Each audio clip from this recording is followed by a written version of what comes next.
Армысыздар, қадірлі әлеуметтік желіні қолданушылар. Бүгінгі онлайн лекциямыз Абай Құнанбайұлының қуғын сүргін көрген ұрпақтарының тағдырына арналады. Өздеріңізге мәлім, Қазақстан Республикасы үкіметінің ресми қаулысымен 10 тамыз Абай күні деп аталды. Бұл руханиятымыз үшін, ұлттық өнеріміз бен мәдениетіміз үшін ерекше мағынаға, айрықша маңызға ие күн деп санаймыз. Олай болатын себебі, мәселен, көрші Өзбекстанда Науаи күні, Ресейде Пушкин күні деген сияқты ұлттық ойлау кеңістігіне, әдебиеті мен мәдениетіне қатысты ресми күндері бар. Дәл сол сияқты бізде де Абай күнінің болуы заңды. Абай қазақ руханиятының атасы, темір қазығы, ұлтымыздың төл рухани құжаты. Ендеше Абайды тану, оның айналасын, өскен ортасын, өмір сүрген кезеңін тану, білу біз үшін қашанда маңызды. Биыл Абай атамыздың 175 жылдық мерейтойы. Өкінішке қарай мына әлемдік пандемия коронавирус індетінің кесірінен бұл той аталмай отыр. Оқасы жоқ, бұл тойдың жалғасы келесі жылы да өтуі керек. Өйткені Абайды бір ғана мерейтойлық датаға немесе күнтізбеге байлап, сол арасында қарап тану мүмкін емес. Өйткені Абай біздің рухани кеңістігімізде сыймайтын, кеңістігімізде өлшем бірлігі жоқ, шетсіз, шексіз тұлға. Сондықтан Абайды танудың бір қыры оның ұрпақтарынан басталады. Советтік билік орнаған тұста Абай ұрпақтарының арқасына қызыл биліктің тырнағы аяусыз батты, қатты кірді. Неге деген сұрақ тұрады. Өйткені біріншіден совет билігінің ұстанған саясаты, қоғамда әлеуметтік теңдік бар, бай кедей деген ұғым жоқ, халықтың бәрі бір дегенге саятын. Сондықтан қызыл ту көтерген большевиктер ең алдымен бай, ауқатты азаматтарды қоғамнан аластату арқылы олардың дүние мүліктерін тартып алу, тәркілеу, малы мен шаруашылығын құртудан басталды. Бұл тұрғыдан алғанда Абай ұрпақтары кешегі қарадан шығып хан болған, бүкіл Қарқаралы дуаны аға сұлтан болған Харунжи Құнанбай Өскенбайұлының тұқымы. Құнанбайдан тараған ұрпақтың қай-қайсысын алсақ та, олардың барлығы ел тізгінін ұстаған, болыс, би болған ел ағалары, дәулетті де сәулет дәулет. Егер тақуа тарихқа көз салып қарайтын болсақ, Құнанбайдың әкесі Өскенбай да, оның арғатасы да, бабалары да бәрі шынжыр балақ, шұбартөс, ірі байлар болған. Ендеше бұл тұрғыдан алғанда Абай ұрпақтарының қуғын сүргінге ұшырауы заңды. Екіншіден, совет билігі орнаған тұста әдет, ғұрып пен діни рәсімге орын жоқтығын бірден байқатты. Яғни атеистік қоғамды орнатты. Үкімет басына келген Ленин болсын, Сталин болсын, басқа да өкілдер, бұлардың барлығы Құдай жоқ деген пікірді зорлық, зомбылық пен орнықтырды. Қару-жарақтың күшімен дін мәселесін жауып тастады, қарсы келгенді түрмеге қамады, ату жазасына кесті. Осылай атеистік түсінік қоғамға орнады. Құнанбай ұрпақтарының бәрі шындап келгенде ислам дінін берік ұстанған мұсылмандар болған. Шын мұсылман, тақуа.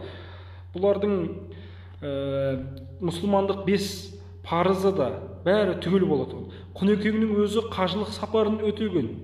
Мынау Қарқаралы қаласының орталығына мешіт салдырған, қасиетті Меккеде тақия салдырған үлкен діндар болса, ал немересі шәкәрім ата жолымен жүріп, Абай ағасының тілегімен қажылыққа барған. Және сол қажылыққа баратын сапарында Бағдат, Шам, Мысыр, Мекке, Медине, Ыстанбұл сияқты ірі қалалардың мәдени орталықтарымен, кітапханаларымен танысып, сирек қолжазбаларын, кітаптарын оқып, көріп, жұмыс істеген, елге келгеннен кейін мұсылмандық шарты деген кітап жазған. Міне, бұның өзі де қызыл үкіметтің көзқарасына үйлеспеген қайшылық болатын. Ал Абай ақын ретінде болсын, қайраткер есебінде болсын, дін мәселесіне, әсіресе қоғамдағы исламдық діни түсініктің, сонымен қатар ата-бабаларымыздан келе жатқан тақуалық, сопылық ілім, соның таралуына, насихатталуына негіз болды. Абайдың дін тақырыбында жазылған ең көлемді шығармасы әрі соңғы қорытынды есебіндегі шығармашылық мұрасы бұл Алланың өзі де рас, сөзі де рас деген еңбегі. 1902 жыл жазған еңбек. Осы еңбектің ішінде қарап отыратын болсақ, имани гүл деген түсінік бар. Имани гүл түсінік Абайдың көзқарасындағы, ұстанымындағы әділеттік, хақ жолын түсіну, адамзаттың бәрін бауырым деп сүю. Міне осындай ой айтқан Хазіреті Абай дін ұстанған. Ал оның балаларының барлығы осы жолдан жүріп өткен. Сондықтан бұл да кеңес өкіметінің көзқарасына үйлеспеген жайт. Үшіншіден, 1905 жылы ұлттық ұлы бұлқыныс кезінде мұқым қазақ баласының басын қосып дүбірлі қозғалыс тудырған Алаш ұранды оқығандардың қатарында Абайдың інісі Шәкәрім қажы, Кәкітай Ысқақұлы, Тұрағұл мен Микаил, Искаил барлығы осы Алаш идеясының маңына топтасқан азаматтар болған. Ақиқатында 1917 жылы ұлттық территориялық автономия жарияланып, ұлт кеңесі құрылды. Осы ұлт кеңесі құрылған кезде делегат есебінде Тұрағұл Абайұлы барды, Микаилдің өзі болды. Ал совет билігі үшін Алаш қайраткерлері ұлтшыл, буржуазияшыл, контрреволюционерлер болды. Сондықтан Абай ұрпақтарының да совет билігіне қайраткер есебінде, азаттық идеясын көксіген тұлғалар есебінде қарсы болғаны анық көрсететін жайттар. Төртіншіден, Абай, Құнанбай, Ырғызбай тарапынан өскен, тармағынан тараған ұрпақтардың барлығы да шын зиялы, оқыған, көз ашық, жан-жақты білімді, бәсекеге қабілетті, өнер, білім қонған азаматтар. Осылардың қай-қайсысын алсақ та, бұлардың барлығы мықты болды. Мәселен, Тұрағұлдың өзі шебер аудармашы. Джек Лондонда аударды, оқулық жасады. Алаш қайраткерлерімен тығыз байланыста болды. Публицист есебіне танылды. Өлеңдерін жазды. Шығармашылықпен айналысты. Енді қарап отырсаңыздар, совет өкіметінің бодандығы аз ғана ұлттар мен ұлыстарды ұлт ретінде жер бетінен жойып жіберу болды. Ол үшін ең алдымен ұлттың маңдайына біткен асылдарды, оқығандарын отау болды. Осы отау кезінде сүттің бетіне шыққан қаймақтар қалқып алынды, Абай ұрпағы ұлттың рухани қормалы еді. Олардың бәрі атылды. Сол атылған ұрпақ пен тектік негіз генофондта жойылды. Енді 5-ші тұрғыдан қарайтын болсақ бұл мәселеге, совет өкіметі тарихты тек қана 1917 жылғы революциядан бастау керек деген ұстанымды тарихи шындыққа айналдырды. Санамызға әбден тоқығаны соншалық, әлі күнге дейін кейбір жайттарда ұлттық көзқарас есебінен емес, советтік кешегі тарих есебінен қарайтын күнге жетіп отырмыз. Мәселен, төңкеріске дейінгі қазақ тарихы мен әдебиетіне, мұрасына қатысты дүниелер өртелді. Халық беделділерінің есімін айтуға тыйым салынды. Тарихтың алтын инемен сабақталған ұзын жібі үзілді, үміт те үзілді. Үзілген жіппен бірге Құнанбай да, Абай да кетті. Абайдың ұрпақтары осындай қиын зорлық зомбылықтан көрген. Ақиқатында қызыл өкімет білімі асқаннан дес бермеген жоқ. Заңсыз зорлығы мен қорлығы асқаннан билеп, төстеп, елді ең ақылды, озық, ойлы, кемел тұлғаларын айырылды. Бұл геноцид болды. Сталиндік саясаттың, сталинизм билігінің қолдан жасалған ең сорақы қылмысы. Тарихи шындыққа қарасақ, Абайдың Әбдірахманы мен Мағауиясы, Ақылбайынан басқа балаларының барлығы совет өкіметінің әділетсіз қысымына ұшырады, қуғын сүргін көрді, алды ату жазасына кесілді, кейінгілері бордай тозып, жан-жаққа тентіреп, бас сауғалап өтті. Ұлы дала Қазақстанның түкпір-түкпірінде Абай ұрпақтары қуғындалып өмірден өтті. Мәселен, Тұрағұл 1875-1934 жылдар өмір сүрген. Биыл Тұрағұл мырзаның да мерейтойы. Біз Тұрағұлды тарих арқылы Алаш мырзасы деп танимыз. Тұрағұл заманында кеңпейіл, өте хабарлы азамат болған.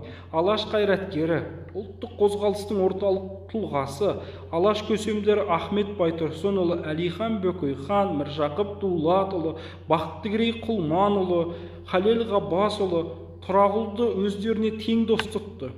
Оның білімі мен парасатына, жан-жақты қайраткерлігіне, тұлғалығына, адамгершілігіне, асыл қасиетіне тәнті болды. Тұрағұл Семейдегі Алаштың облыстық комитетінің мүшесі, меценат есебіне танылды.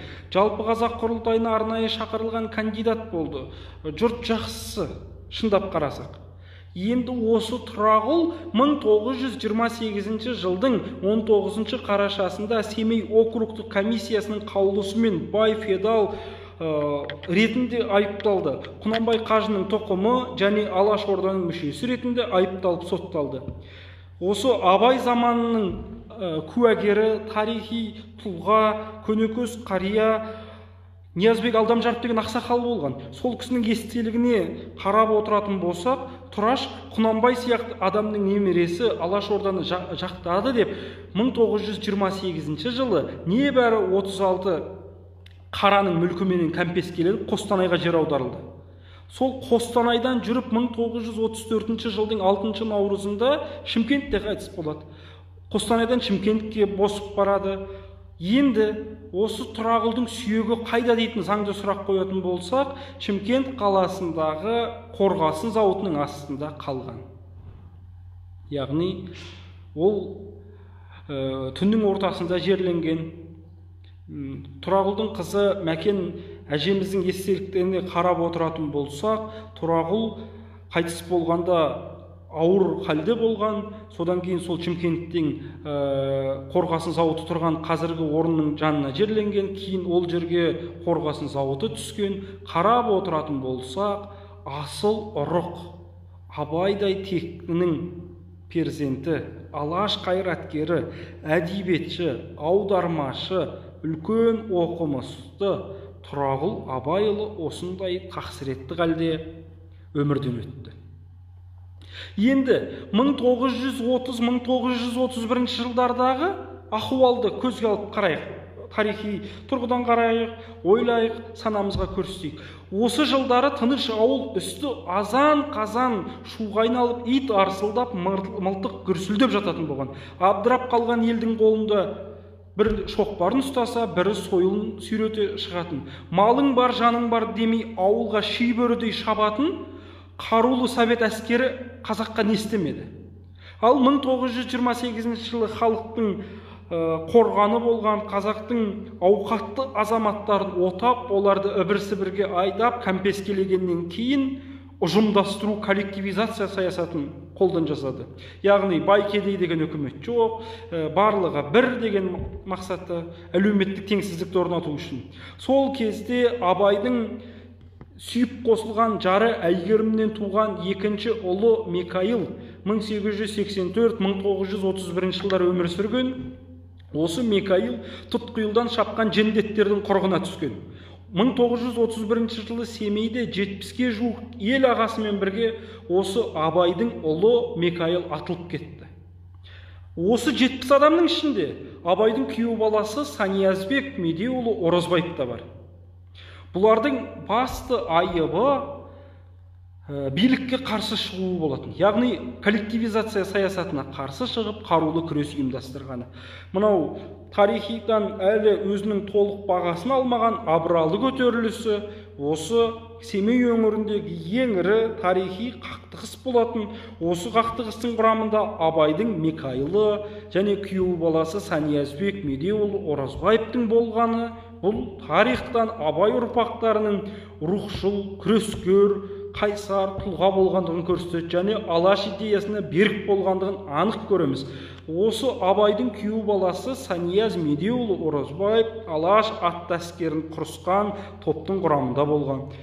Біздің тарихшы Берік Әбдіғалиұлының Алаш әскері туралы еңбегінде осы Абайдың ұлы Тұрағұл да, Микаил да, күйеу баласы Саниязбек Оразбаевтың болғандығын көрсететін фактілік деректер, архивтік материалдар бар. Енді Абай мен Әйгерімнің үшінші баласы Ісқайыл. Ол да советтік саясаттың құрығынан қашып құтыла алмаған, арқасына тағдырдың тақсіретін арқалаған, сол жолда қоштасқан тұлға. 1895-1929 жылдары аралығында өмір сүрген, небәрі 34 жасында 1929 жылы советтік биліктің қысымынан қайтыс болады.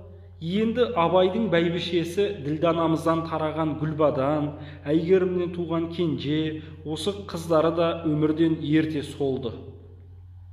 Бұл Абай ұрпақтарының тағдырына тиген зауал десек те болады, қасіретті зауал, қасіретті тағдыр десек. Енді мәселен Абайдың басқа балаларынан, одан кейін Ырғызбай әулеті, Шәкәрім әулеті, олардың қуғын сүргін көргені бұл өз алдына бөлек үлкен әңгіме.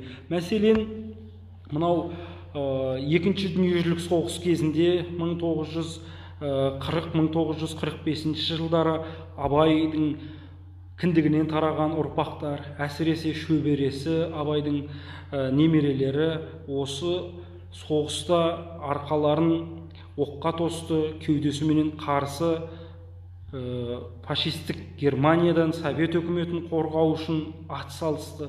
Солардың арасынан қанды майданның ішінен от пен оқ кешіп еліне аман есен жеткен жалғыз ғана перзент. Мәселен, солардың тарихына ойысатын болсақ, Тұрағұлдан тараған Жәбірейіл, Зүбәйір, бұлардың да советтік тағдырдың тозағына күйіп өлді. Ал енді Тұраштың кіндігінен тараған Ақила анамыз, Қалима, Мәкен қыздар ғана жер басып қуғын сүргіннің азабын тарта жүріп, қиындықты жеңіп аман қалды. Ал енді Жәбірейілден қалған жалғыз тұяқ Алпаш, шын есімі Алып Арслан, соғысты көріп, жиһан соғысынан аман есен келген жалғыз тұлға осы. Енді тағдырдың тәлкегімен сан саққа батырап, әр жердегі балалар үйі мен жетімдер үйінде, түрлі жатақтарда, барактарда өмір сүріп, кейін соғысқа қатысып, сол жерде жүріп, бір-біріменен танымай кеткен Абайдың шөберелері бар. Мәселен, екінші дүниежүзілік соғыста Ғабдісәләм, Әлихан, Әубәкірұлы, Ақылбай немерелері, Егіман мен Ихсан Әбдірахман немересі, одан кейін Береке хан мен Жошы хан Мағауия немересі, Ғұзайыр мен Әлшер Микаил ұлы Абай немересі, Тоқташ Зікаил ұлы Абай немересі, Алып Арслан Жәбірейіл ұлы Тұрағұл немересі, Ишағы Жағыпар қызы Мағауия немересі, жиыны 10 ұл, бір қыз соғысқа қатысты. Осының ішінде Ишағы Жағыпар қызы Мағауия немересі анамыз мынау қиыр шығыстағы авиаполкта қызмет етті. Сол жерде жүріп соғысқан қазақтың тағдырлы қызы. Біз бүгін қазақтың тарихын алғанда мынау екінші дүниежүзілік соғыс кезінде көзге түскен Кеңес одағының батырлары Әлия Молдағұлова мен Мәншүк Мәметованы білеміз. Кейінгі кезде Хиуаз Доспанованың есімін сол тізімге қосып отырмыз. Енді міне, өз қолымыз өз аузымызға емін еркін жетіп, руханиятымызды түгендеп, мынау рухани жаңғырып, санамызды тарихи шындықпен қалыптастырып отырғанда Абай әулетінің, Абай немерелері мен шөберелерінің соғысқа қатысып, майдан даласында оқ құшқанын, және солардың арасында авиаполкта болған жалғыз қазақ қызы Ишағы Жағыпар қызы Мағауинаны ұмытпауымыз керек. Және осы Ишағы анамыздың тізімін осы қайраткер, батыр қазақ қыздарының қатарына қосуға әбден тұрарлық деген ойды ұстанамын. Былтырғы жылы қасиетті Жидебай өңіріне сапарға барғанымызда арнайы Ақшоқыға бардық.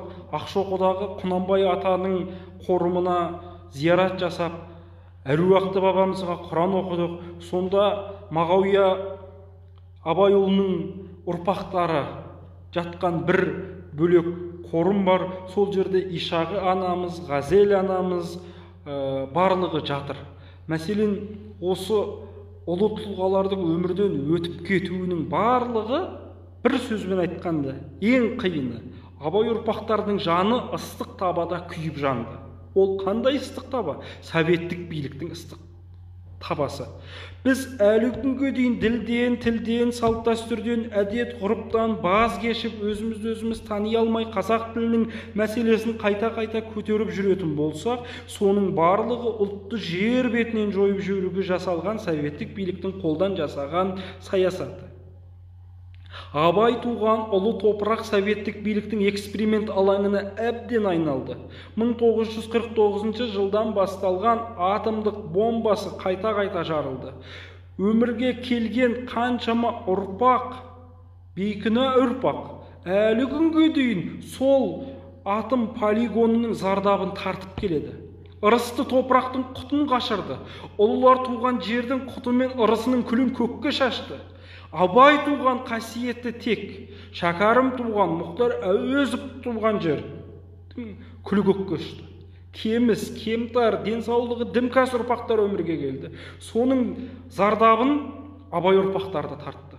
Мәселен, Тұрағұлдың кіндігінен тараған Ақила анамыз өмір бақи жалғыз дімкәс ұлымен өтті. Жолдасы Сәниязбек 1930 жылы атылды дедік. Осы Сәниязбек пен Ақила анамыздың үйленуі турасында мынадай бір дерек бар. Абай атамыз бенен Оразбай атамыз өмірде бақталас, дұшпан дейміз, бір-біріне қарсы келген, пікірі үйлеспеген, жараспаған тұлғалар болған. Бірақ екеуі достық, мәңгілік, ұрпақ, одан да мәңгілік деп екеуі өмірге енді келген немерелерін атастырып бесік құда болған. Сол бір-бірімен бесік құда болып атастырған тұлғалардың ішінде осы Ақила анамыз бенен Санияздың үйлену тойы 1917 жылы Ойқұдық жайлауында Әйгерім анамыздың шаңырағында дүркіреп тұрып өтті. Сонда семинарист Мұхтар Әуезов осы тойдың құрметіне еңлік кебек пьесасын жазды. Ол жерде спектакль болып сахналанды. Дәл сол сахналанған шығармада Абай ұрпақтары рөлдерде ойнаған болатұғын. Міне бұл Абай туған топырақтағы қазақ ренессансының әдеби мәдени өнер құбылысының туғандығын көрсететін тарихи анық фактілер. Енді осындай қасиетті жер. Абайдың жан-жағына жиналған Мұхамеджан, әншісі болған Әлмағамбет Қапсалямұлы және Абай мектебінің бас кейіпкерлері, шәкірттері, Шәкәрім, Көкбай, одан кейінгі көптеген келіп кетушілер, игі жақсылар барлығы осы өңірде қуғын сүргінге ұшырады. Абайдың, былай айтқанда, мынау цивилизация, өркениеттің алтын бесігі болған, қайнары болған қасиетті бүгінгі Абай жолы болып жатқан мынау Семейден Күшікбай асуынан Бөрілі кезеңі, Сырт Қасқабұлақ, Үлкен Қасқабұлақ, Еңлік кебек асуы, Ақшоқы, Жидебай, Қарауыл, Абыралы, осының барлығы Абайдың ізі қалған, ат шалдырған, аялдаған, дем алған, сейіл қуған, аңшылық еткен, құрбы құрдас, сал сері әншілеріменен көңіл көтерген, төрелік айтқан, кесім айтқан, әділ көзқарасын білдірген, болыс болған, ел ісіне араласқан, ақын ретінде, пенде райында тіршілік ахуалын жасаған жерлер. Осы қасиетті жерлердің барлығын атомдық сынақ алаңына айналдырып құртты. Енді Абайды ұлы тұлға деп, Абайды қазақтың бас ақыны деп, ұлттық культқа айналдырып, руханиятымыздың биік тұлғасы есебінде көтеріп, абайтану ғылымының негізін қалаған, Абайды шетсіз шексіз сүйген, және сол Абайды сүю арқылы ұлтқа деген, елге деген, жерге деген махаббатын арттырған, ұлтшылдықтың ең үлкен белгісін көрсеткен алаш тұлғалары, қазақ оқығандарының барлығы халық жауы деп атылса, әйелдері мен балалары халық жауының ұрпағы, әйелі ретінде, туысы ретінде ГУЛАГ жүйесіне қарасты Алжир, Карлак, Степлак сияқты толып жатқан түрмелерге қамалды. Жазықсыз жандардың өмірі уланды, қан қақсатты. Бір анадан туып, бар қазаққа адал қызмет еткен жұрттың өзегі болған қайран ерлердің тағдыр талайы осындай мехнат пен азапқа толы. Енді бір сөзбен айтқанда, бір туар тұлға қайталанбас Абай трагедиялық тұлға. Ақын ретінде болсын, адам ретінде болсын. Әлихан Бөкейханның айтқан сөзі бар, Абай отаршылдықтың құрбаны деп. Осы сөз рас, өйткені Абайдың өмір сүрген кезеңі отаршылдық биліктің әбден қамытын молынан салып, қазақ даласына бекіністермен түрлі бекеттерін орнатып, уездік, облыстық деңгейлерде генерал-губернаторлықтың кеңселерін салып, әбден қинаған кезеңі, және алым-салықтың көбейгені, одан кейінгі мынау қазақтарды басқару ережесіне сай бұрынғы аға сұлтандар, төре тұқымынан сайланып келген ауқаттылардың емес, ендігіде биліктің таңдап алған адамдарының таққа отыруы және ел басқаруы, сұлтандықты, болыстықты генерал-губернаторлықтың шешіміне сәйкес тағайындауы, сонымен қатар қазақтың ішіндегі жер дауы, әйел дауы, жесір дауы, мал дауы сияқты мәселелердің барлығын губернаторлықтың қарамағындағы приказчиктар менен солардың барып кел шауып келдерінің жүзеге асыратыны Абайдың жанына қатты батқан ақиқатында. Абай айтады: заманды түзетпек болады. Өзімді тымақ зор тұтып, түзетпек едім заманды дейді. Бірақ Абайға заманды түзетуге мүмкіндік берілмеді. Және Абай атамыз өзі анық айтты. Және өмірден күдерін үзген шағы болды. Оның барлығы қай кез, қай күн, қандай уақыт дейміз. Бұның барлығы Абайдың жалғыздығы, Абайдың замандастарының болмауы, және маңайындағы оқыған азаматтардың болмауы, сонымен қатар қазақтардың сол кездегі көрсе қызар мақтаншақ, еріншек, жатып ішер, даңғой болуы, сол мінез, сол қазақы теріс қылық Абай сынаған әлі күнге дейін өзгерген жоқ. Мәселен, осы Абай атамыз айтқан ноғай мен сарттың еңбекке деген сүйіспеншілігі мен табандылығын жоғары бағалап көрсетті. Ал енді бүгін қараңызшы, осы екі бауырлас ел Абай айтқандай расыменен еңбеккерлігімен алға шықты, мақты өсіреді, мол өнім алады, зауыт пен фабриканы молынан ашты, халқын тұрақты жұмыспен қамтыды, экономикалық әлеуетін көтерді, еңсесін тіктеп бір ұлтты ұлысқа айналдырды. Ең бастысы, осы елдердің бөтен мемлекетке бір тиын қарызы жоқ. Ал қарызы жоқ елдің ұйқысы тыныш, өмірі жайлы, барға қанағат, жоққа сабыр дейтін ел. Ал бізде ше, жер асты, жер үсті байлығынан пайда тауып отырмыз ба? Не зауыт, не фабрика жоқ. Ашылуынан жабылуы тез жобалар бар. Салтанатты ашылу рәсімі әлемге жар салып хабарлайтын мақтаншақтық дерті.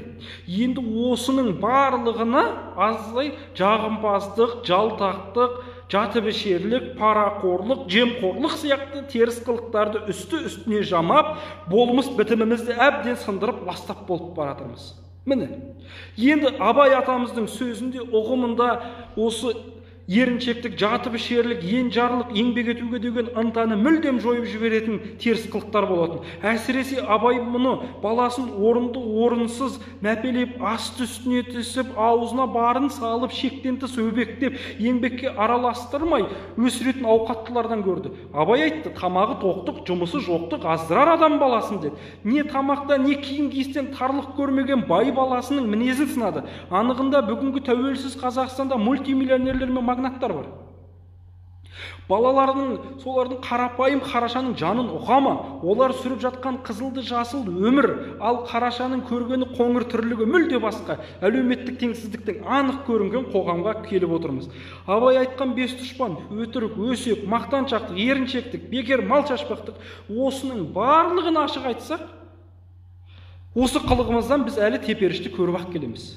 Жыртылып айырыламыз, даңғойлыққа салынып шашыламыз, ұрыс құтты ысырап етеміз, несібені төгіп шаштық. Мынау COVID-19 кезінде осы жарнамасы зор еліміздің шынайы бет бейнесін айда әлемге шығарып көрсетіп отыр.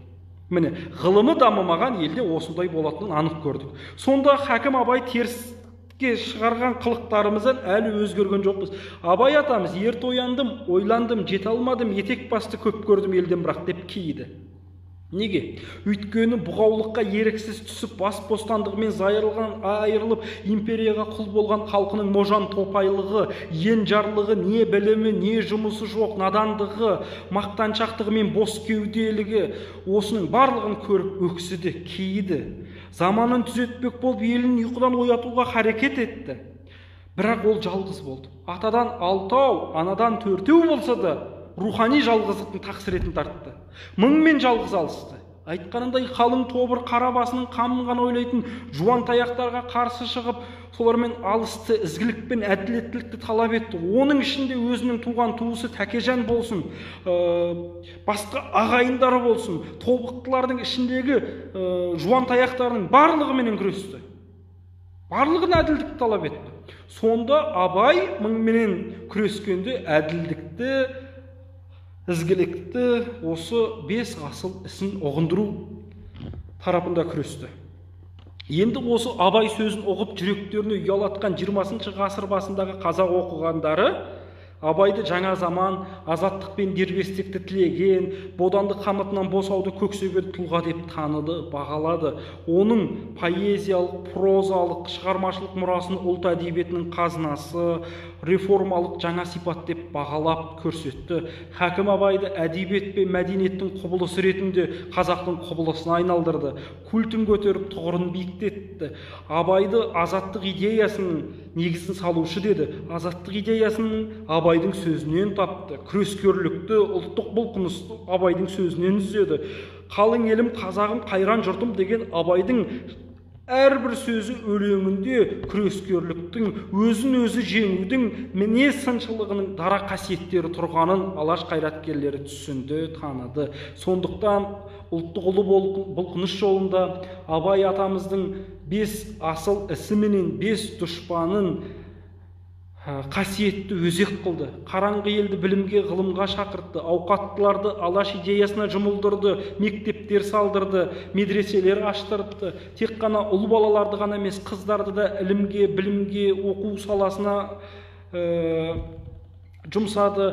Оқыған жастардың қатарын көбейтті. Әсіресе 20 ғасырдың бас кезінде қазақ халқында медицина дамымағандықтан дәрігерлерді, фельдшерлердің қатарын көбейтіп молайтты. Және мынау індеттер, аурулар асқынған кезде, әсіресе оба, сүзек сияқты түрлі дерттер тарап жатқан кезде сол дерттен қалай сақтану керек, қалай алдын алу керек сияқты насихатты, үгітті, пайдалы брошюралар, кітаптар таратты, сол кітаптарды жазды.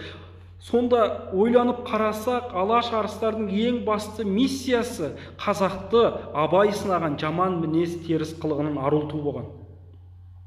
Бірақ тағдыр көрсеткендей, тарих көрсеткендей, сол қазақ Абайдың сөзінен үлгі алған қазақ оқығандарына ерді ме?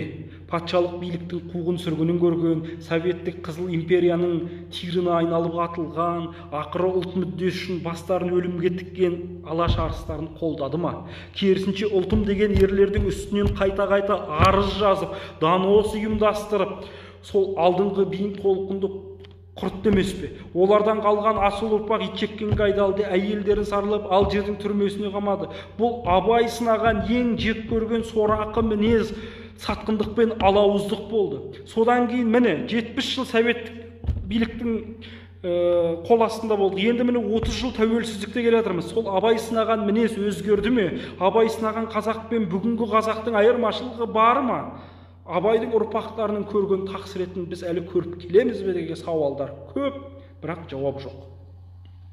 Ділінен ұлттық құндылығынан айырылған ел ретінде қалдық. Міне 30 жылға жуықтаған тәуелсіздік кезеңінде сол жоғалғанымызды, өшкенімізді, сөнгенімізді қайта тіктеумен, түгендеумен, тұғырына көтерумен келеміз. Ұлттық мүдде үшін күресіп-ақ келеміз. Даусымыз қарлыққан, күш қайратымыз кеміккен елміз. Енді оның үстіне мынау Бельгияда отырып ап, түрлі шетелдік қазақтың тәуелсіздігіне, еркіндігіне, осы дамып келе жатқан жеке мемлекеттік дербестігіне, алауыздық танытқан сырттың аш көздігінің ақшасын алып соларға жұмыс істеп отырған Зәуре Батаева сияқты өз ішімізден шыққан шұбар-жыландар Абай өмірде болмаған, алаш тұлғалары Абайды қолдан жасаған деген сияқты ірткі салып, мақала жазып, айдай әлемді шулатып, оны орыс тілінде, ағылшын тілінде әдейі жазып, бүкіл елге, бүкіл дүние жүзіне қазақ руханиятының тұлғасы Абайды жоқ тұлға ретінде көрсетіп отыр. Өкініштісі, осы мақаланың оқылғаны соншалық біздің еліміздегі кейбір орыс тілді аудиториядағы ағайындарға қатты әсер еткен, соншалық Абайды насихаттамайық, Абайды адам өмірде болмаған, оның шығармаларын Әлихан Бөкейхан бастаған алаш тұлғалары жазған, айтқан, қара сөздерін қолдан жасалған деген сияқты теріс сөздерін айтып қарша жаудырып жатыр. Осының өзі шындап қарасақ, тәуелсіздігімізге, рухани дамуымызға, мемлекетімізге, отанымызға қауіп қатер төнгізетін сепаратистік көзқарастағы теріс пиғылдар. Ахмет Байтұрсынұлы айтып еді ғой, қатерлі жерде қаперсіз отырдық, өзімізге өкпелемесек, өзгеге өкпелер бет жоқ деп. Сондықтан не көрсек те, жақсылықта, жамандықта өзімізден, Құдай тағала тәуелсіздігіміздің тұғырын биіктетсін. Абай, Алаш, Әуезов сияқты ірі тұлғалардың өмір жолын, тарихын, айналасын, өскен ортасын, шыққан тегін, әлеуетін, ұрпақтарын, тағдырын, шығармашылық мұрасын толық танып білейік дегім келеді. Мынау береке бірлігімізді арттырып, Абай сынаған жаман мінездерден жерініп, бес асыл істі жүрекке сіңдіріп, азып тозып кетпейік. Абайды оқыған, алаш мүддесін ұстанған елдің болашағы зор болмақ. Сондықтан құлдық санадан арылайық, тарихымызды білейік, әдебиетіміз бен мәдениетімізге шын жанашыр болайық дегіміз ақ келеді.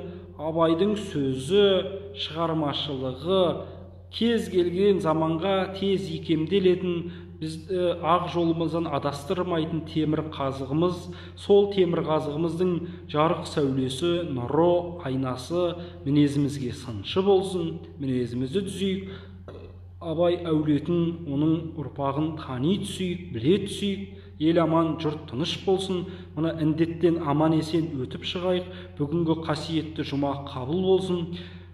Оқыған дұға тілектеріңіз, намаздарыңыз, құлшылықтарыңыз, тартқан таспихтарыңыз қабыл болсын. Алла тағала осы қасіретті індеттен аман есен шығып, басымызды аман, бауырымызды бүтін қылып, келер жылдары жайма шуақ, мамыражай күндерде арқа-жарқа, мәре-сәре болып кездесейік, жүздесейік. Тәуелсіздіктің көк туы құламасын, желбіреп тұрсын. Абайдың, Алаштың даңқы ұрпақтан ұрпаққа мәңгілік жасай берсін. Бүгінгі онлайн дәрісіміз осымен тәмамдалды. Назар қойып тыңдағандарыңызға рахмет, аманшылық болсын.